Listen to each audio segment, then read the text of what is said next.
So how do you manage playing both of the roles as a business partner as well as being a wife and being a mom? Do you sometimes have a hard time with like the masculine piece and turning that off? Yes, I do not. I've given up the idea of balance, Okay. and I realize every week is different, and I've started to lean into negotiating. So there are some weeks where I have to lean heavy into being like an entrepreneur. Mhm. Sometimes that means my wifely duties or my motherhood duties, they slack a little bit. Other weeks I have to lean heavy into being a mom. So that means entrepreneurship and wife kind of backs off a little bit. And other weeks I have to lean heavy into giving to my husband. That means motherhood and entrepreneurship slacks off a bit. And I've learned that that's a better way to approach day to day, week to week, month to month, instead of trying to balance all three of those things at the same time. That's so good. You would go crazy. You will. But that also takes you being very aware of what you're doing, how much time you're spending, how your children, your husband are feeling, just actually taking it in and not just being zoned in. Because Absolutely. that can go on too long. Listen, right? and you feel like, I have to do it all. We real good about putting our superwoman cape on. Yes. Okay. And that means we got to do all the things at a certain level of excellence all the time, every single day. The reality is sometimes the dishes aren't done. And I have to be okay with that. Sometimes I don't get up and cook breakfast for the kids in the morning, and I have to be okay with that. Sometimes the house isn't immaculate, and I have to be okay with that. And sometimes I didn't edit the video that I said I was going to edit. Sometimes I didn't shoot the video that I said. I've done that before, not shot the video that I said I was going to shoot. Sometimes the date that I plan with my husband, I have to cancel on because I have other things. Like, those things are okay as long as the big picture is that everyone is feeling like their needs are met. Yes. I think if we do a better job at kind of zoning out instead of looking at the minutia every single day, I think we'll realize like we are doing a good job, and I can pull back here to lean into here today, and it'll still be okay. You heard that. It'll still be okay. So how is it that being people who are business owners and who are in love and who are parents, how do you manage from keeping all of that stuff from intermingling with what happens at home? So that way you're not fully always focused on the business ventures and you can actually have time to talk about like normal stuff. Yeah. I think it goes back to the negotiation piece, and also being very intentional about disconnecting from entrepreneurship. Like, I'm sure you know this as an entrepreneur, there is no off time. No. And on vacation, you're still a little bit working. There's still a little bit of things you have to do. You cannot completely turn it off. But there are times where you could say, for this date night, we are going to completely turn it off. We used to be really, really good about having dinner time as a family, and I didn't allow phones at the dinner table. Good. As my kids have gotten older and our lives have gotten busier, we've kind of gotten away from it. But here recently, I've been like, let's come down for dinner. Oh, you got away from having dinner together? Yes. Oh, okay. But I recently brought it back. Good. Let's have it all together. And my kids are old. I have a 16 and a 14-year-old. Like, my kids are not going to be here in my house every single day for much longer. Right. And I feel those pressures to like create as many memories with them as I can and cherish the time that I have with them while I have them 24/7. So I'm like, let's come down, let's play a game, let's do whatever. And you just have to be very... Can you completely turn off all the time from work? No. And I get that. Entrepreneurship is very, very demanding. Okay. You go to work a 9 to 5. Depending on your 9 to 5, at 5, you could be like, don't forget my name. Mm-hmm. Forget I exist until tomorrow at 9. Right. In entrepreneurship, you are the brand. Mm-hmm. So there is no real off, but you can spare 2 hours. You just have to decide, I can spare the 2 hours. So I've been more intentional here lately about saying I can spare this time to be with my husband and be with my kids and create those memories and those moments that I just simply won't get back. And as my brother-in-law passed in September. So sorry. Thank you. It has caused me to think. He was so young. Really? He had a lot going on, and clearly none of us, he didn't know that, this was what was going to happen. So I want to be sure that with the time I have, work isn't the only thing that I'm known for. I want to make sure that I have moments and memories with my kids and my husband, because that's far more long lasting than like the other stuff. Yes. Now, you being married and having children, it is hard to keep the passion alive in your marriage. How do you find time for those passionate, intimate encounters with your husband? So I've come to a really interesting take on this, right? I think that when people say like we want to infuse like spice or passion or like, we just want to do these things. I think the number one thing we think of is like, oh, we're going to implement date night. That's the first thing that comes up. That's of course. I'm going to, get sexy. I'm going to do the things. We're going to go out on a date. I believe what we're actually talking about is, when we use those words, is excitement and newness. And we've implemented date night, and date night has also gotten old. If you take me to one more steakhouse, a steakhouse is a steakhouse is a steakhouse is a steakhouse. Right. There's only so many skirts I can put on, do my hair. And then you go in there, especially if the music's loud, you can't even talk good. Like, there's so many things. And so I told Kevin, actually into this next year, date night must look different. So when you're talking about a marriage that needs spice or passion, think about the things that used to make you excited when you were newly dating. It was the first time experiences. Do those again. So I'm looking forward to going roller skating with my husband. We just did ice skating not that long ago, actually as a family not that long ago. I want to do an improv. We're in LA. I want to do an improv class with my husband. I actually have a list. I could literally grab my phone right now. I want to do a cooking class. I want to take a mixology class.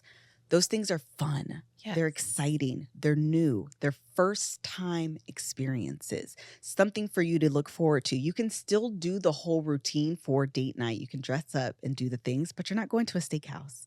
You're going to learn something together. It's going to be a memory. It's going to be a first time experience. And those things, those activities help build connection and bond and intimacy and a memory. Because the first time I went to an improv class was with my husband. Yes. And we had a good time and we laughed, and I haven't gone yet, but I'm making up the scenario. And we laughed and we did this, and this funny thing happened, and I choked on this part and he had a good time, and and you should have seen your face.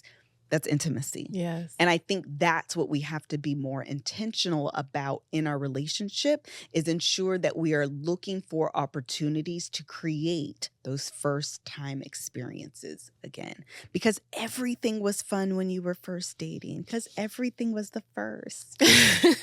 Yes.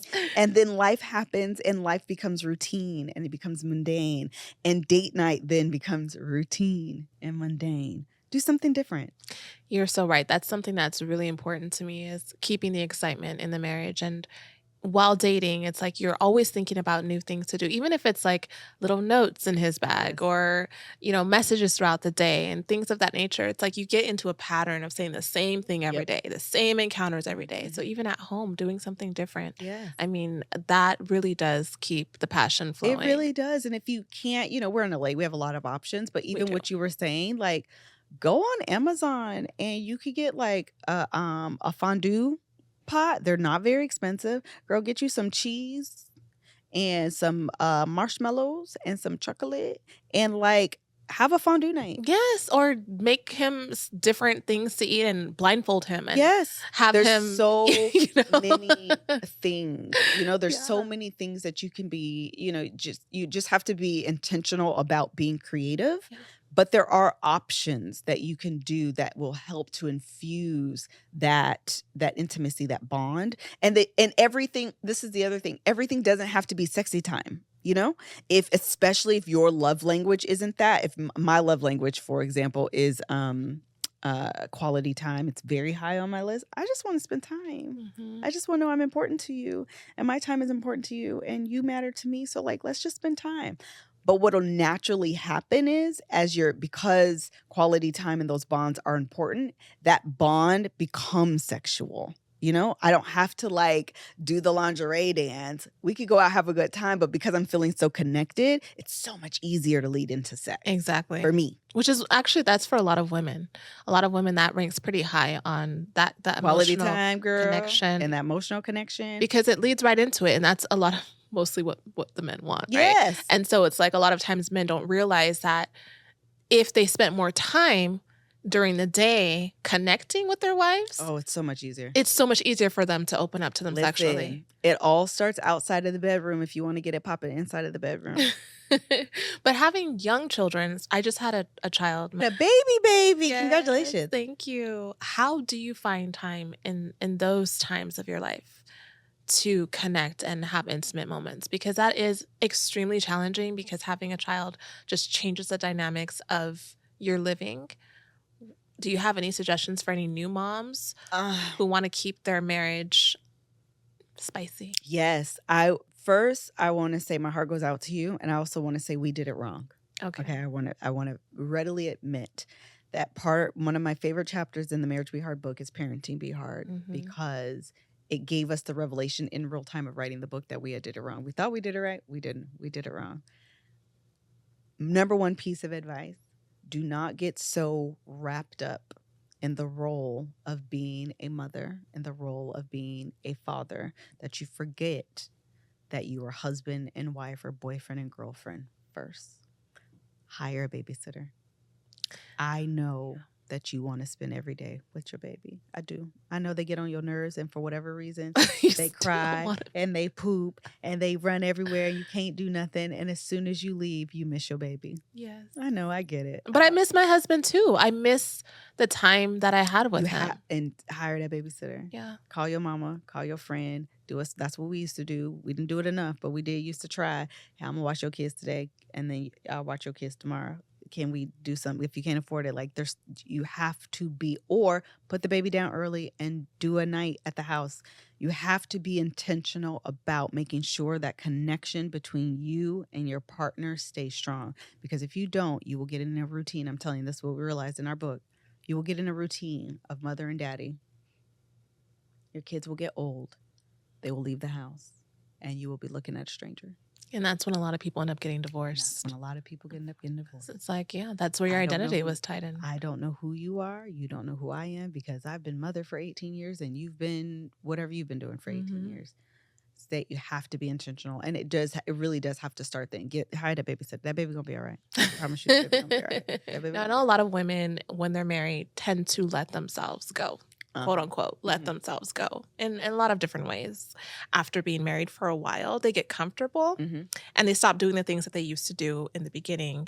So how do you, as a wife, prevent yourself from letting yourself go? Not just physically, because that's kind of like the outer sign of letting yourself go, but it could be in so many other ways as well. Keep yourself first. I think you have to remember you first. Wearing the badge of tattered looking mother who sacrifices everything and is always tired, but look at my kids, is not a badge we have to wear. Take it off. Take it off. Tell it I don't want that badge no more. I want my kids to look good. I want my kids to look presentable. And it's also okay for you to look presentable. Get up a little bit earlier. Do whatever you have to do so that way you can put yourself together. Because when you look good, you feel good. And that aids in how you show up in the world. Your kids are looking phenomenal and you looking like yesterday's spaghetti.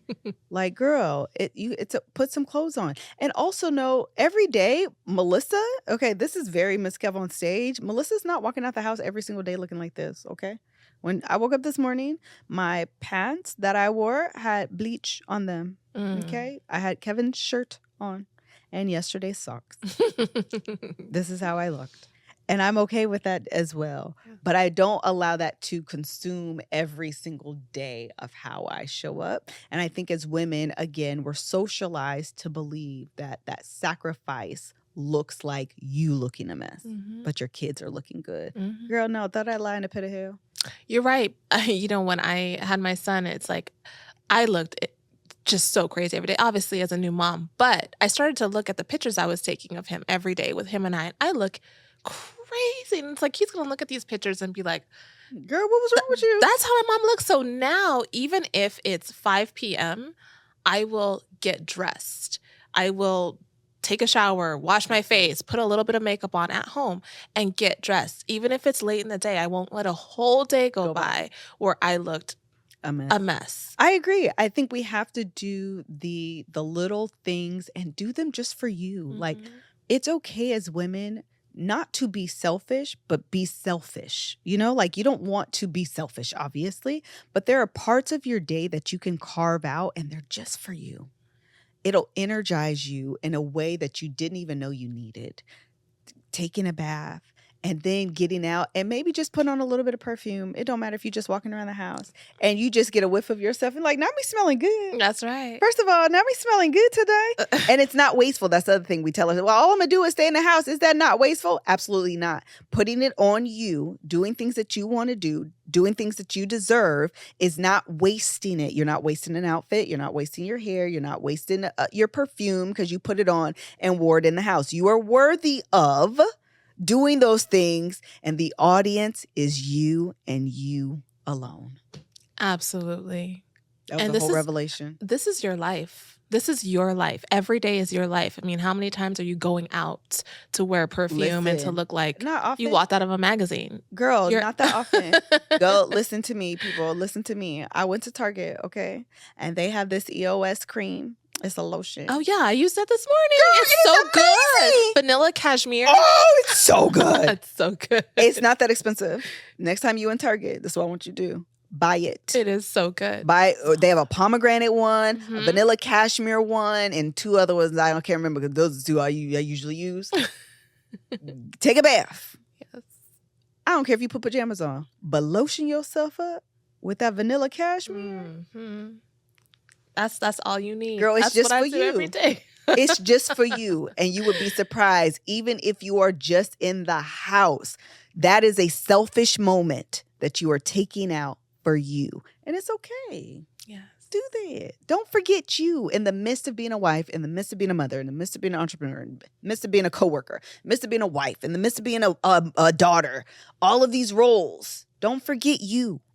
Don't forget. Video is sponsored by myself and my luxury fragrance line, Fine Forever Fragrances. We have 3 very elegant, feminine, and unique fragrances that you would love. 2911 is our debut fragrance, which is a perfect feminine, everyday, daytime, or date night fragrance. It exudes mystery, elegance, and warmth. Silent Storm is another fragrance that we have, and that fragrance is a decadent gourmand fragrance. It's rich, it's smooth, it's refined, and it has notes of sea salt, caramel, and it gives off an alluring and captivating impression when you wear it. And our final fragrance, Mustard Seed, is a sweet aquatic floral with pineapple, jasmine, and musk. It's perfect for brunch with the girls or basking in the sunshine. It is a sophisticated and memorable fragrance. So if you love to be the best smelling woman in the room, then you have to have these in your fragrance collection. Visit fineforever.com and use the code Dr. Daff for 10% off of your fragrances to support this show. Thank you.